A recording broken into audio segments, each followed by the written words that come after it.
Au sud de Manhattan, Soho est un des quartiers les plus à la mode de New York. Il a été classé quartier historique en 1973 en raison de la beauté de ses bâtiments industriels aux structures réalisées en fonte. Les anciens bâtiments industriels ont été transformés en studios d'artistes ou en lofts, et les prix de l'immobilier y ont aujourd'hui atteint des sommets. Ils sont beaux ces pavés, mais qu'est-ce que ça tangue! Quelques rues ont conservé leurs pavés du 19e siècle, ce qui leur donne un charme européen très recherché à New York.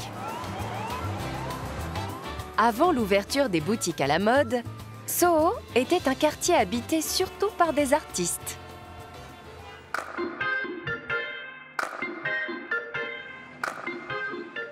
À Soho, l'art, sous toutes ses formes, est partout, même sur les trottoirs.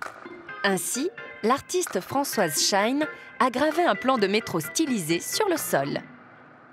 Les graffitis à Soho sont devenus un art, au même titre que les grandes peintures murales, très nombreuses dans le quartier.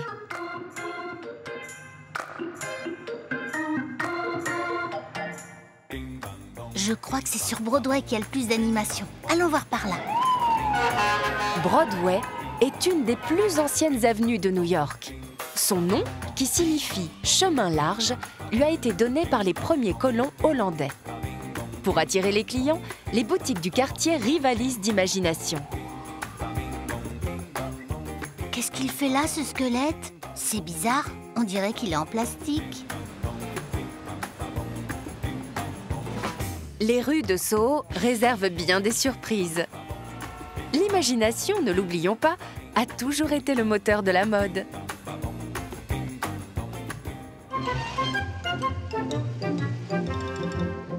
Broadway est devenu une véritable attraction touristique. Bonjour tout le monde! Les étals disposés sur le trottoir complètent l'activité des boutiques de luxe. Waouh! Incroyable comme tout est grand ici. À Soho, le commerce, désormais, est roi. Et les magasins de vêtements ont progressivement remplacé les galeries d'art. Celles-ci se sont déplacées, avec les artistes, vers le Lower East Side, un quartier situé à l'est de Soho, ou vers l'arrondissement de Brooklyn.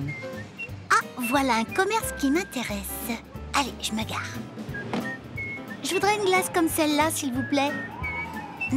C'est bon. Bon, maintenant j'aimerais me promener un peu à pied. Mais qu'est-ce que je vais faire de ma voiture?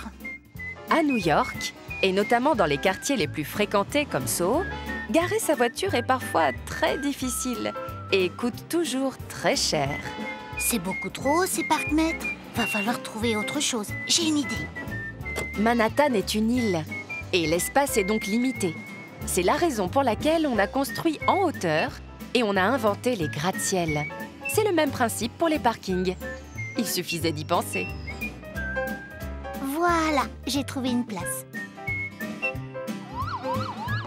Et après, comment ça marche? Ah, voilà. N'oublions pas que c'est grâce à l'invention de l'ascenseur que New York a pu construire les gratte-ciel.